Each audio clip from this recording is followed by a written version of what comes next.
Imaginamos un plátano. Sí, un plátano normal y corriente pegado a una pared blanca con un trozo de cinta adhesiva gris. O, por no irnos muy lejos, esas famosas latitas meticulosamente selladas que dicen contener heces. Exacto. La famosísima merda d'artista del italiano Piero Manzoni. Y ahí las tienes, exhibidas con un orgullo tremendo en las vitrinas de los museos contemporáneos más prestigiosos de todo el mundo. Y la gente, claro, pagando entradas carísimas o haciendo colas inmensas para admirarlas. Pues a ver, vamos a desgranar esto hoy. Porque, ¿cómo hemos llegado al punto exacto en la historia de considerar estas piezas como, digamos, el pináculo del arte? Bienvenidos a este nuevo análisis a fondo. Un análisis que hoy viene con un material verdaderamente fascinante. Es un documento denso pero increíble que explora toda esa evolución de la idea del arte, desde el Renacimiento hasta las vanguardias modernas. Y lo hace pasándolo todo por el bisturí de una corriente muy concreta, el materialismo filosófico del pensador Gustavo Bueno, que esto es clave para entender el enfoque. Sí, sí. Y lo fascinante aquí, para quienes nos escuchan, es que nuestra misión hoy no pasa por ejercer de críticos de arte de salón. Que va, que va. No vamos a entrar en ese debate estéril de si el plátano en la pared es estéticamente bello o si es un insulto a la inteligencia visual. Claro, el objetivo no es juzgar la obra en sí. El objetivo es rastrear la historia de las ideas, comprender un poco los engranajes intelectuales que nos han arrastrado hasta este caos actual del arte moderno, un escenario que está tan desdibujado que parece que literalmente cualquier objeto puede ser encumbrado a la categoría de arte. Siempre que se den las condiciones institucionales adecuadas, claro. Exacto. Ese es el kit de la cuestión. Así que el plan hoy es sumergirnos en los ejemplos más locos de este panorama y ver cómo conectan, porque conectan directamente con siglos de evolución filosófica y teológica en Alemania, que se dice pronto. Tiene muchísima miga. Empecemos abordando el dilema de raíz que expone el documento, esa pérdida absoluta de los criterios objetivos. Y para esto hay un ejemplo en la fuente que me parece de traca, el caso de Congo. Ah, sí, el chimpancé. Es un ejemplo brillante. Hablamos de un chimpancé que, allá por los años 50, bajo la observación del zoólogo Desmond Morris, llegó a pintar más de 400 cuadros. Y la anécdota no se queda en un experimento de un zoológico. Para nada. Es que artistas de la talla inmensa de Picasso compraron sus obras, las colgaban en sus estudios, y hoy forman parte de colecciones de arte moderno. Y claro, esa anécdota de Congo rompe por completo el paradigma clásico del que venimos. Introduce una duda gigantesca que resuena en todo nuestro análisis de hoy. O sea, ¿quién o qué convierte esos trazos puramente aleatorios de un animal en arte, si eliminamos de la ecuación la intención humana intelectual? Es que te vuela la cabeza. Y esto nos lleva de cabeza a otras figuras clave que menciona la conferencia. Por ejemplo, Andy Warhol, apilando sus cajas de brillo, que son idénticas a las del pasillo de cualquier supermercado. O el caso archiconocido de Marcel Duchamp. Duchamp introduciendo un urinario de fábrica en una galería. Claro, el materialismo filosófico denomina este proceso que sufren los objetos, lo llama sustantivación. Sustantivación, exacto. En el mismo instante en que tú sacas un objeto cotidiano de su contexto de utilidad práctica, Y cruzas el umbral de un museo con él. eso es. Al cruzar ese umbral físico y conceptual, el objeto se transfigura, adquiere una categoría cuasi religiosa simplemente por el espacio institucional que ocupa y por el inmenso andamiaje teórico que le ponen alrededor. Y aquí es donde entra a dominar la figura que realmente mueve los hilos en el panorama actual. Ya no es el artista, es el comisario. El comisario, la institución, el crítico. Exactamente. Ya no importa el virtuosismo técnico del pintor con el pincel, ahora es el comisario de la exposición quien ejerce un poder casi mágico de bautizar un objeto. Como si fuera un sacerdote moderno, digamos. Tal cual. Y fijémonos en el fenómeno sociológico que menciona el autor sobre las pinacotecas tradicionales. Te vas al Museo del Prado, por ejemplo. Los datos revelan que la inmensa masa de visitantes pasa una media de apenas 20 segundos frente a cada cuadro. 20 segundos, es increíble. Nada. Esas colas inmensas de gente no están ahí movidas por un éxtasis de contemplación estética profunda. Están arrastradas por lo que la fuente define como el mito del arte. Claro, manata charralista. A consumir el mito. Entonces, llegados a este punto, la gran pregunta que se plantea es ¿en qué momento histórico perdimos la brújula y llegamos a esta subjetividad tan extrema? Pues la respuesta, si tiramos del hilo histórico que plantea la conferencia, es absolutamente contraintuitiva. Porque uno tendería a pensar que la culpa la tienen las vanguardias del siglo XX. No. Sería lo lógico. Pues no. Las raíces de este caos contemporáneo no están en esos manifiestos rebeldes. Hay que viajar mucho más atrás en el tiempo. Todo este desmantelamiento de las reglas objetivas nace, sorprendentemente, en el romanticismo alemán. Y aquí es donde la cosa se pone realmente interesante para quienes nos oyen. Porque el origen oculto de todo este entramado vanguardista y rompedor está nada más y nada menos que en los seminarios religiosos. Es alucinante, sí. Imaginemos el seminario teológico de Tubinga, finales del siglo XVIII. Las aulas de Tubinga son, literalmente, el epicentro del terremoto. Allí nos encontramos compartiendo pupitre a los grandes nombres fundacionales del idealismo alemán. Hegel, Schelling, Fichte, Hölderlin. Menuda generación. Mentes brillantes que moldearon todo el pensamiento europeo moderno. Pero, y esto es lo clave, su formación base no era estética, era puramente teológica. Estudiaban para ser pastores protestantes. Pastores protestantes, claro. Manejaban por completo conceptos como la creación ex nihilo, es decir, la creación desde la nada, lo absoluto, lo infinito. Pero claro, estos jóvenes teólogos se topan de bruces con una doble crisis histórica sin precedentes en ese momento.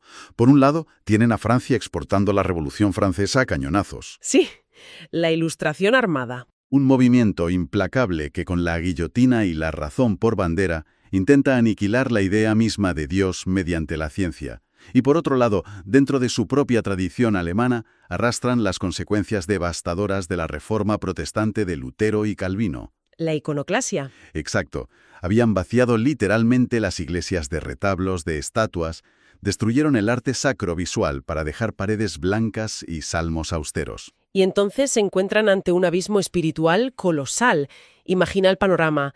Dios está siendo asesinado por la fría razón francesa y las imágenes divinas han sido borradas por la pureza protestante de sus propios antepasados. Se quedan sin referentes tangibles. Absolutamente. Necesitaban forjar a toda costa una nueva mitología que fuera capaz de conectar con el sentimiento del pueblo llano. Tenían que ocupar ese vacío inmenso que dejaba la imaginería católica. Y la solución, la genialidad histórica, fue el nacimiento de este arte sustantivo. Tomaron todos los atributos majestuosos que antes pertenecían a la divinidad. En la infinitud, la gracia, la creación absoluta. Y los transfirieron a la idea del arte. El arte con mayúsculas. Así es. Y para ejecutar este salto mortal se apoyan, casi te diría que de forma accidental, en la filosofía de Immanuel Kant. A partir de una cierta interpretación de la crítica kantiana, el arte se emancipa, se libera de cualquier regla objetiva o proporción académica. El peso recae ahora sobre la figura del genio, ¿verdad? Completamente. El artista deja de ser un artesano altamente cualificado, que es lo que era antes, para convertirse en un creador que actúa casi como un ente divino sobre la tierra. Alguien que dicta sus propias normas desde una intuición intelectual superior, que saca la obra de la nada, como Dios. Madre mía. Es que el choque que se produce a continuación es fascinante, porque el documento nos muestra que esto no se queda en una simple charla de intelectuales. Hablamos de una dialéctica geopolítica brutal a escala europea. Un choque de titanes. A un lado del tablero tenemos a Francia, el estandarte del neoclasicismo, de la Ilustración. Francia representa la luz, la enciclopedia, la dictadura de los químicos, las reglas estrictas, las proporciones matemáticas perfectas. Lo calculable. Sí.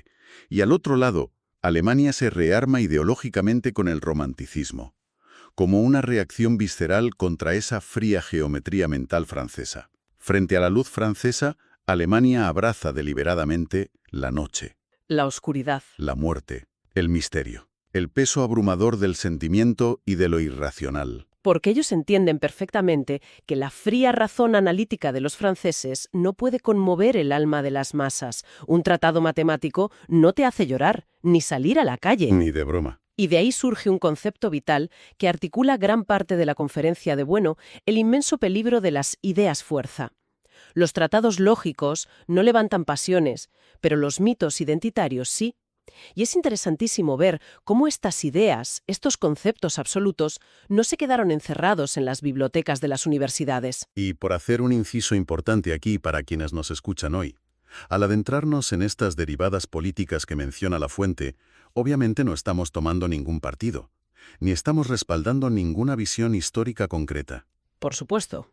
La intención de este análisis es desgranar de forma puramente descriptiva cómo el texto original traza esta línea evolutiva, ver cómo la filosofía moldea la cruda realidad material, sin posicionarnos. Es un apunte muy necesario, sí. Porque el material original documenta con bastante frialdad cómo estas ideas fuerza llevadas a la práctica movilizaron regímenes políticos verdaderamente extremos. En ambos lados del espectro, exacto.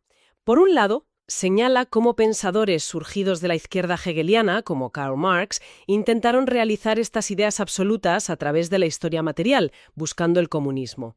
Y por otro lado, el texto cita autores como Rüdiger Safransky para analizar cómo esa glorificación romántica del sentimiento irracional y de la mitología del pueblo germano, ese culto a la voluntad y a lo oscuro, eso es, sentó unas bases emocionales que décadas después terminaron conectando trágicamente con el nazismo.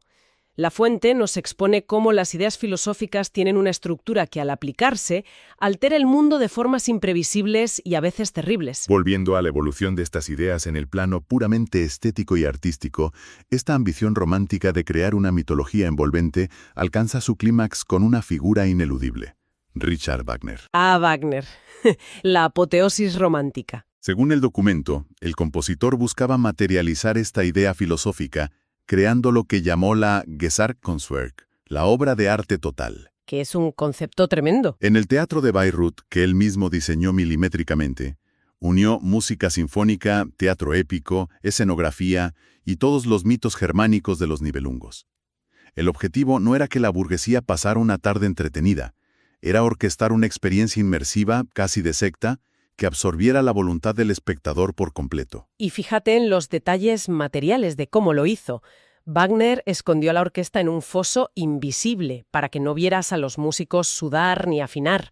Apagó las luces del auditorio, que es algo que no se hacía en los teatros de la época. La gente iba al teatro a verse entre ellos, con las luces encendidas. Exacto. Él sumergió al público en la oscuridad total para forzar esa adoración colectiva del mito en el escenario.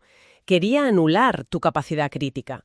Sin embargo, y aquí está el giro, este colosal edificio romántico llevaba en sí mismo el germen de su propia destrucción. Y aquí retomamos a Hegel. Volvemos a Hegel, porque él ya había lanzado una profecía verdaderamente devastadora mucho antes: la muerte del arte. Hegel argumentaba que el arte era cosa del pasado, ¿no? Que en su búsqueda infinita de capturar el absoluto, terminaría despojándose de sus formas materiales hasta convertirse irremediablemente en filosofía. En puro concepto.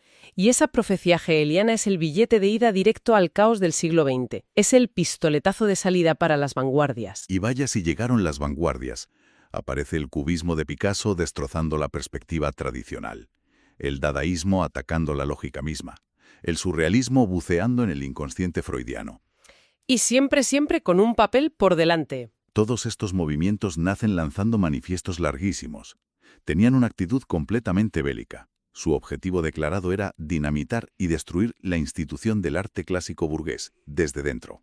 Pero la gran ironía, la paradoja filosófica central que subraya el texto en este periodo, es que al intentar destruir las normas y la institución del arte, las vanguardias terminaron confirmando su naturaleza romántica llevándola a la máxima expresión. Al eliminar voluntariamente la belleza, la proporción anatómica o la excelencia técnica con el pincel, lo único que dejaron en pie fue el concepto intelectual puro. El arte se volvió puramente conceptual. Completamente. A partir de ese momento, hacer arte moderno es, literalmente, hacer filosofía sobre qué es el arte. Y de pronto, claro, el plátano en la pared cobra todo el sentido del mundo bajo este prisma. Para la mentalidad contemporánea, el valor estético de esa obra no reside en la textura de la cinta adhesiva ni en el grado de maduración de la fruta. Reside en el discurso. Reside en el inmenso discurso invisible, en la cháchara teórica que el comisario construye a su alrededor. Las galerías de hoy se han transformado en salas de debate filosófico donde el objeto físico es solo una mera excusa para sostener una teoría. Si conectamos esto con el panorama general, llegamos al núcleo duro del diagnóstico de la conferencia. Toda esta crítica, recordemos, se sostiene sobre la arquitectura del materialismo filosófico de Gustavo Bueno. ¿Sí? Y su tesis aquí es implacable. La idea moderna del arte sustantivo, ese arte revestido de una esencia mágica, infinita y unificadora, es sencillamente falsa. Es una falsedad ontológica, un mito. El concepto de arte sustancial no es la solución a nuestras carencias espirituales. Es el diagnóstico de nuestra enfermedad cultural contemporánea. Exacto. Y Bueno advierte que pasa exactamente lo mismo con el uso reverencial que le damos al término cultura con mayúsculas. Son mitos laicos que hemos institucionalizado para sustituir a la religión que perdimos y ahora nos nublan la vista por completo. Y la fuente no se queda solo en el diagnóstico. Ofrece una salida, una solución contundente. Usan un término clásico. Dicen que hay que realizar una catarsis. ¿Una purga? Una purga implacable para despojar a las obras de arte de toda esa abrumadora capa de palabrería metafísica, espiritual y romántica. La propuesta es volver a aterrizar en la realidad material de las cosas, analizar las obras exclusivamente desde sus realidades y categorías específicas. Que suena árido, pero tiene todo el sentido práctico. Si observamos una obra de arquitectura, por ejemplo, debemos olvidarnos de invocar el espíritu de la época o conceptos místicos y centrarnos en la topología, en la mecánica del encerramiento espacial. Claro. Si escuchamos música, el foco debe estar en la materialidad del ritmo, en el tono, en las frecuencias acústicas de las ondas, desechando esa ilusión romántica de que los sonidos de un violín nos conectan telepáticamente con el alma del universo. Es volver a tocar tierra. Y este rigor materialista nos regala además una crítica demoledora a una teoría famosísima, la idea del aura de Walter Benjamin. Fundamental este punto. Benjamin argumentaba en su momento, con cierta melancolía, que la reproducción mecánica masiva moderna había arrebatado al arte su aura. Esa sensación de veneración sagrada y de irrepetibilidad que tenía un cuadro único antiguo. Pues la perspectiva que analizamos hoy le da la vuelta por completo a ese lamento romántico de Benjamin. Totalmente. Sostienen que los museos contemporáneos no han perdido el aura en absoluto. De hecho, son precisamente las máquinas más sofisticadas jamás construidas para generar aura y fetichismo de forma artificial. Toman objetos producidos en serie, como el urinario de Duchamp o las cajas de Warhol, objetos sin ningún valor artesanal intrínseco. Los aíslan dentro del cubo blanco inmaculado de la galería, los iluminan con focos teatrales precisos y los blindan con un discurso institucional tan complejo y autoritario. Ignorante frente a los demás. Es que el museo moderno es, en esencia, una colosal fábrica de fetiches. Demuestra desde luego la asombrosa tenacidad de las ideas a lo largo de los siglos. Ver cómo debates profundos sobre teología o filosofía alemana acaban dictando el prestigio cultural de un plátano en una bienal 200 años después. Es que es la historia de las ideas en estado puro. Menudo viaje acabamos de hacer para desgranarlo. Partimos de las frías aulas de teología de Tubinga, donde jóvenes protestantes, aterrorizados por el bisturí de la Ilustración, buscaban desesperadamente un sustituto para un Dios que agonizaba. Pasando por esa insurrección emocional de la noche romántica alemana contra la rigurosa geometría francesa. Hasta desembocar en nuestras asépticas galerías de hoy, donde una obra desestructurada exige ir escoltada por un manual de filosofía para que el público no la confunda con basura y la tire. El valor incalculable de destilar este conocimiento, al menos para mí, es que nos arma intelectualmente. Nos da una verdadera armadura frente al esnovismo cultural. Para la gente que nos oye, la próxima vez que visiten un museo de arte contemporáneo, la experiencia puede ser radicalmente distinta. Ya no hay motivo para sentirse intimidados. No, ya no hay que pensar, uy, yo es que no entiendo de esto, frente a una instalación incomprensible. Sabrán reconocer que ese objeto raro no es un misterio reservado para mentes superiores. Es simplemente el resultado final, el último escombro físico de una batalla filosófica inmensa que lleva librándose más de 200 años. Cambia las reglas del juego por completo. Y para cerrar nuestra inmersión de hoy, queremos dejar flotando en el aire una última idea, un pensamiento provocador para que lo exploren por su cuenta. A ver. Si asumimos que el arte contemporáneo ha abandonado la búsqueda de la belleza material y técnica para transformarse en un mero vehículo para conceptos intelectuales, ¿dónde debe buscar entonces el ser humano de hoy esa conexión verdaderamente visceral, estética y matérica que los primeros artistas nos legaron? ¡Qué buena pregunta!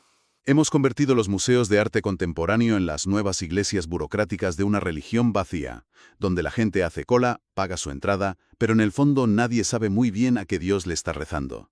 Hay que dar eso para darle vueltas. Ha sido un placer sumergirnos en estas ideas monumentales hoy. Nos vemos en el próximo análisis a fondo. Hasta la próxima. Y ya sabéis, a mantener siempre el espíritu crítico bien afilado.